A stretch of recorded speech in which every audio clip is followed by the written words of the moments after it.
Hey, what's up? This is Reuben from Peking DUK and Y.O.G.A, and you're with Ben Murphy, the guy with the perfect face for radio.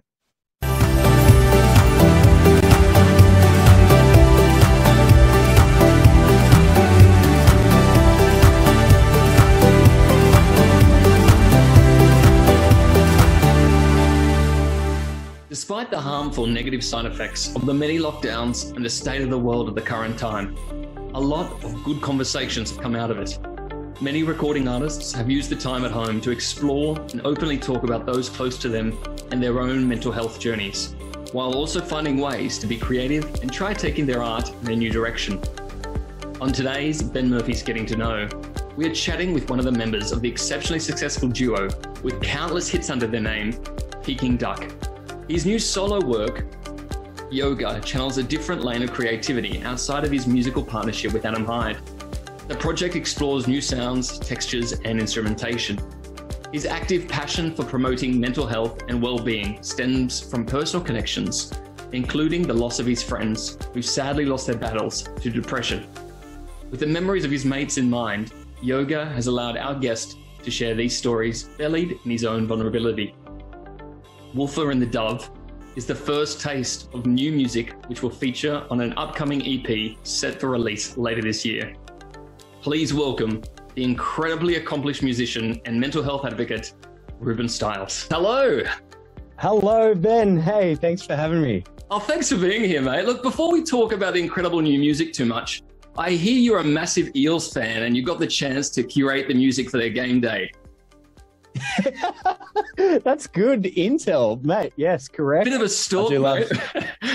I'm a little bit into, into my sport. Love watching it, and I mean, Parramatta Eels. I became a big fan of them when I was about 5 years old. I decided the colours blue and yellow were my favourite colours, and at the time, Mum was pretty happy for me to go for Parramatta. I grew up in Canberra, so all my friends were going for the Raiders, but I don't know what it was about the Eels. I think it was just the colours. I was like, I like blue and yellow. They were my favourites. Anyway, so since then I've been a big Eels fan forever. And then, next minute, got in touch with them saying, hey, throw us some tickets to a game. They were like, sure. Do you want to do a remix of Enter Sandman by Metallica for us? I'm like, okay, why not? And so I now do their run out song at home games is a remix I did of Metallica's song Enter Sandman. But I've also curated the songs that end up going onto their on their game days. I've created 3 playlists. One is before the game, one's during the game, the big stomp and highlight moments, and then one for when everyone's leaving the stadium.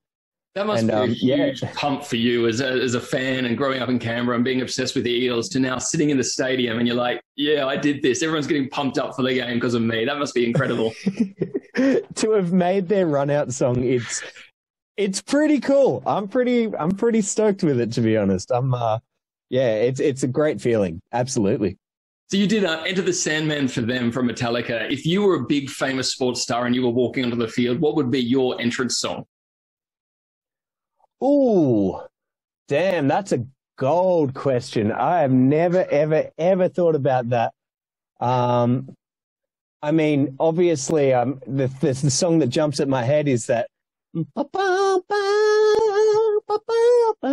whatever Rocky. Oh, the Rocky theme. The Rocky theme. Rocky theme. Eye of the Tiger. All those classics are jumping at me. But my run out song, I don't know. As long as it's not Creep or something like that. Be a bit depressing. That's a great song, though. I mean, you could go another Radiohead song like Paranoid Android at the end where it goes dum dum dum dum dum dum dum dum. Like that rock out section would be a big walkout song. So I'm going for it. You convinced me. Radiohead. There you go. That's the winner. Look, you've always been involved with projects with amazing names, and now you've got your solo project away from Peking DUK, Y.O.G.A. Y.O.G.A, is that your new passion for stretching during lockdown, or does the name have a deeper meaning? Yeah, the stretching I've never actually done. And I think my lack of understanding and lack of awareness for what yoga, the sport slash the stretching, what even is it? What do you call, what category does yoga fit in? It's a mind experience, I think. And it's a mind experience. It's a lot of things. It's hard to categorize. And I think that's why I've always found it so interesting. And having not ever done yoga has always made me really love the word yoga. And so, look, I'm not going to lie. I did, think the acronym could be fleshed out into something better and more meaningful. And so it did start with yoga, and then it became You're Only Great Always, the fleshed out acronym. And then I started finding ways to make the project a little bit more mental health focused. But yeah, I've never done the stretching. No. So You're Only Great Always is what yoga stands for. Is that like a mantra that you've used yourself, that you wake up daily with, and you sort of give yourself a bit of a play the Rocky music or a bit of Metallica Sandman and look at yourself and yoga? I do have to tell myself sometimes, but I guess for me, it's more of a message to everyone. And it's just a little basic reminder that, everyone, no matter what, everyone is great. And like, you can have times where you feel certain ways about certain people, but I think if everyone feels like everyone else is great, then that's always beautiful too. And I don't know, the meaning itself, it just continues to grow within me, and it grows around people near me. And I think it's something which is really important, that we should always encourage each other and lift each other up. Especially during these trying times of lockdown and everything going on in the world. It's, messages like yoga are something that should be out there and trending and lifting people up. It's great. Yeah, I mean, that's it. I know a lot of friends and family, like especially right now in Sydney, are really, really, really struggling. So I think, just that memento just being something that everyone, is trying to sort of stand by and be with. It's going to be a nice feeling for other people. And I know that my family are very on board with, spotting people that are, getting a little bit down, and just really trying to just say, hey, look, contact other people that they're friends with, get into their support groups. And even if you're not the right person for it, find someone that would be the right person for it, and just say, just reach out to them and just say g'day, and just start that conversation to open things up. And like, hey, maybe we should have a Zoom coffee later, or a Zoom beer, or like, in lockdown, everyone's really just struggling. And even if the other person says no, it's just a nice feeling to get asked, even if you don't want to talk to anyone. And sometimes lockdown kind of makes you feel like locking yourself out from everyone. And yeah, I guess those little moments where you could possibly get someone to reach out, get a few people to reach out to someone if you can tell that they've been really disengaged lately. It's just little things like that. Beautiful. And of course, I guess when people are feeling a bit down and that, you can direct them to movies or little clips and that can cheer them up. And I don't know whether it's because of lockdown, but being in lockdown for the millionth time or not.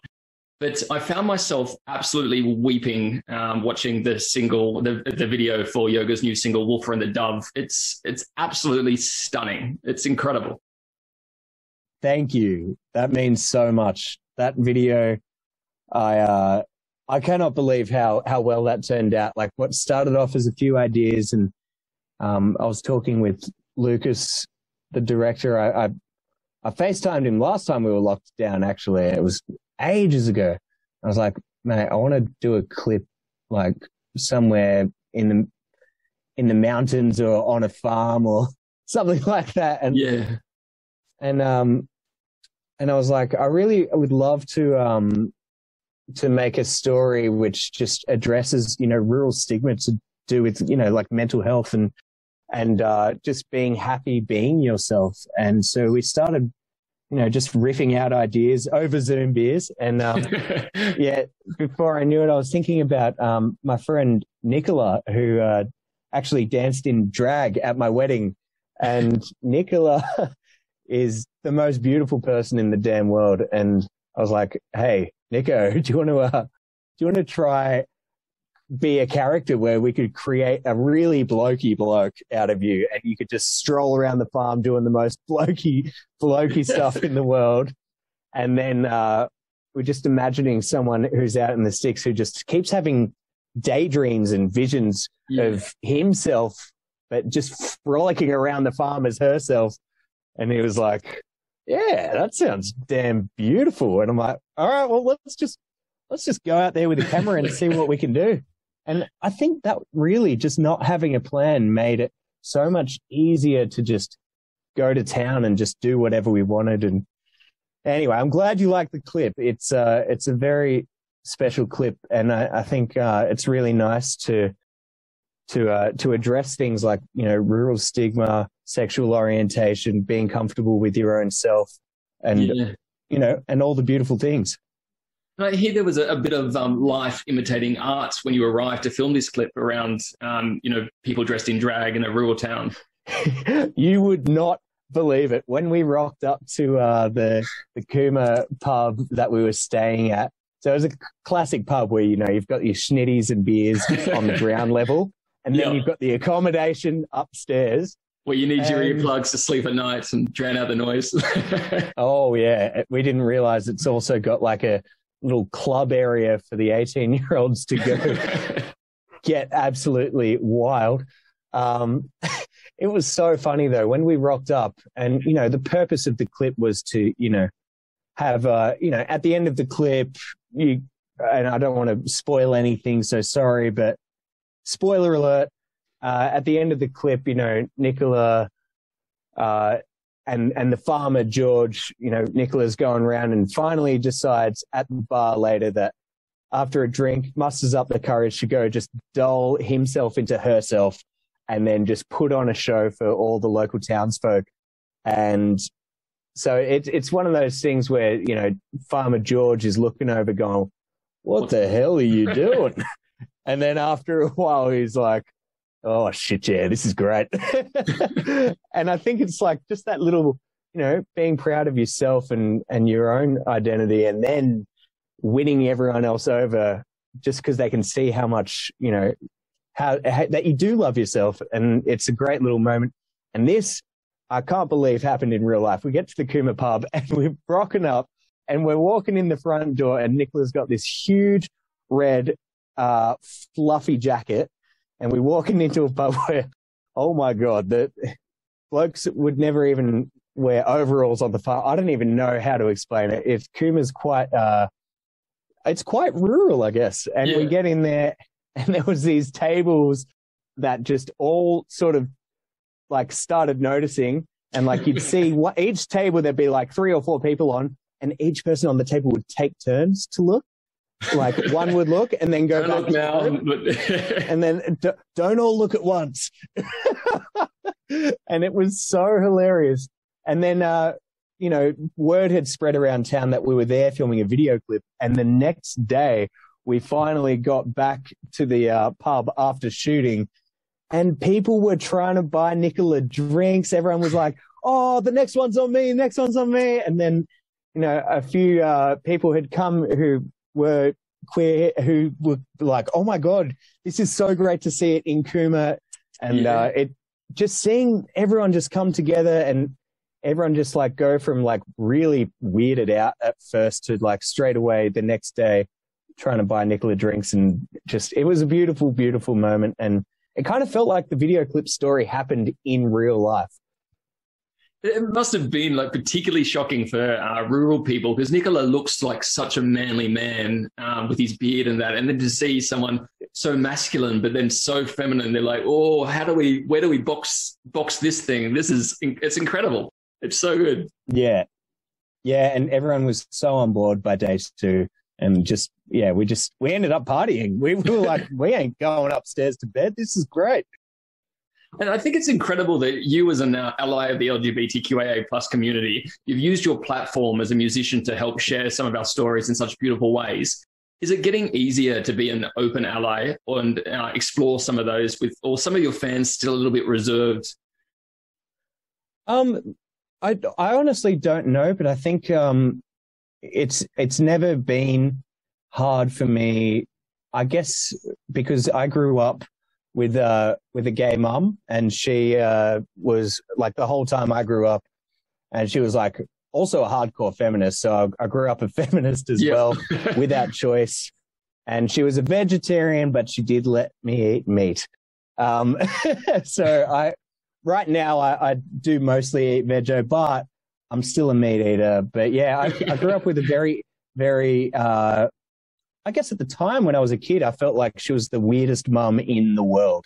And then as I grew up, I realized she was just the biggest legend in the world. And yeah, so I guess it was really hard for me to be, open about who she was when I was a kid. And it was really, but great, weirdly enough as well, in a small school in Canberra, one of my classmates also had queer parents, and it was actually really cool because it kind of felt like it didn't feel that weird. And that was like back in the early 90s. So yeah, I can only hope that things have become even more open since then. But yeah, I do remember being a kid being like, Mom, don't pick me up from school on the motorbike with your spiked blonde hair.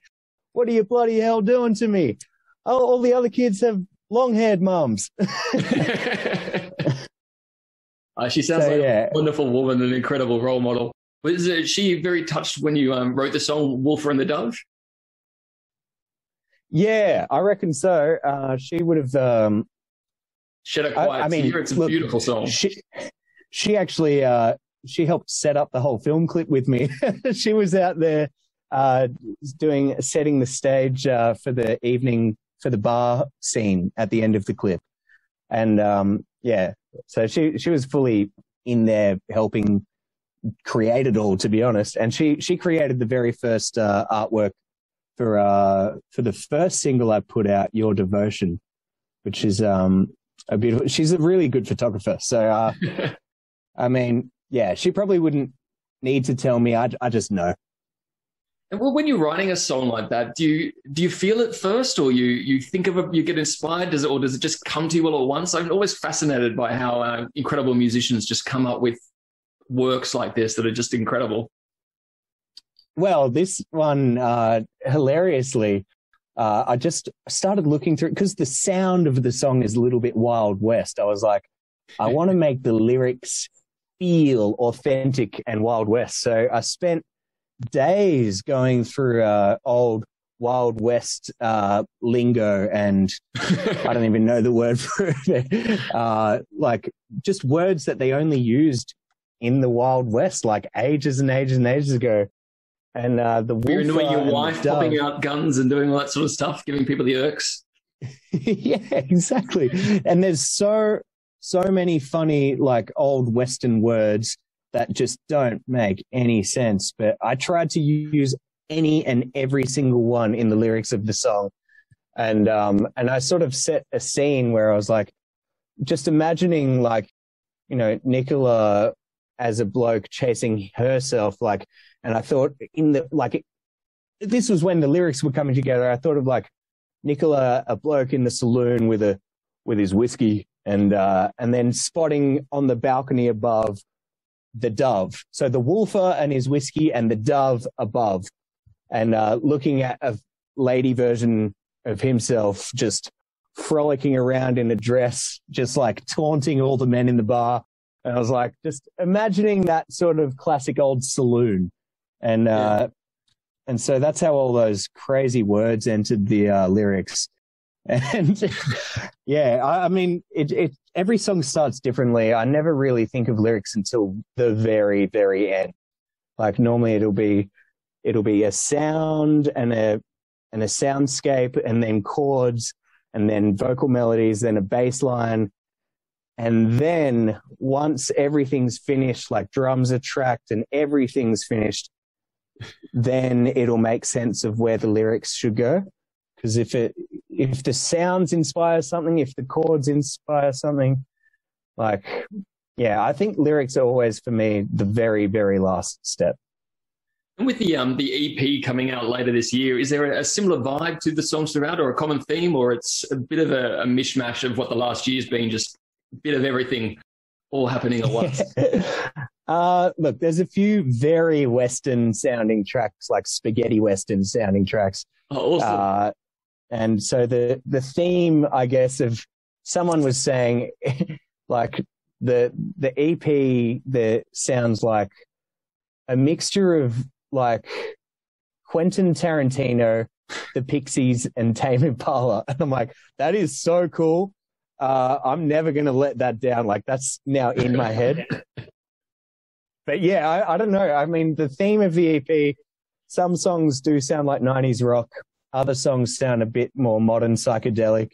And some just sound like ridiculous old, spaghetti Western theme songs. Do you have a release date for that as yet? Ooh. We're going to keep us waiting and keep us going onto the socials that you only live. You are checking it out and checking in all the time? No, it's definitely coming out late September. Beautiful. Oh, I can't wait. Well, that sound means it's time to play Ben Murphy's This or That.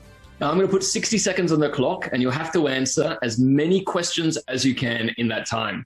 Each question has 2 answers to choose from.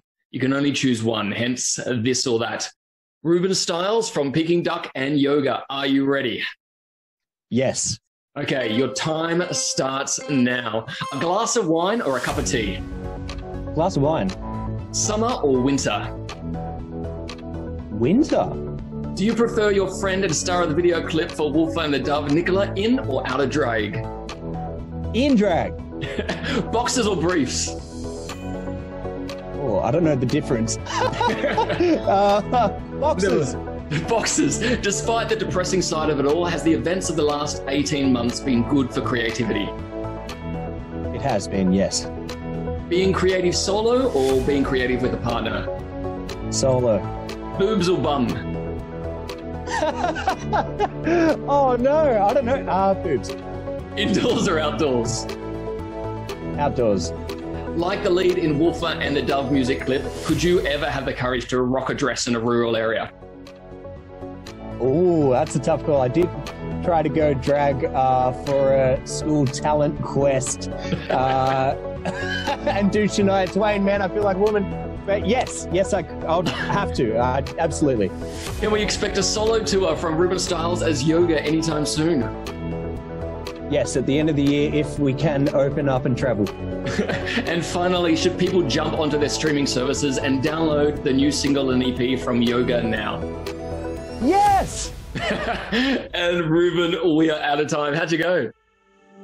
Oh, mate, very good. Thanks for the chat. That was bloody awesome. You can connect with Reuben as Y.O.G.A on the socials at You're Only Great Always. And of course, your fave outlets for the stunning new single, Wolfer and the Dove. Reuben Styles, it's been an absolute pleasure. Thank you very much, Ben. What a damn good time.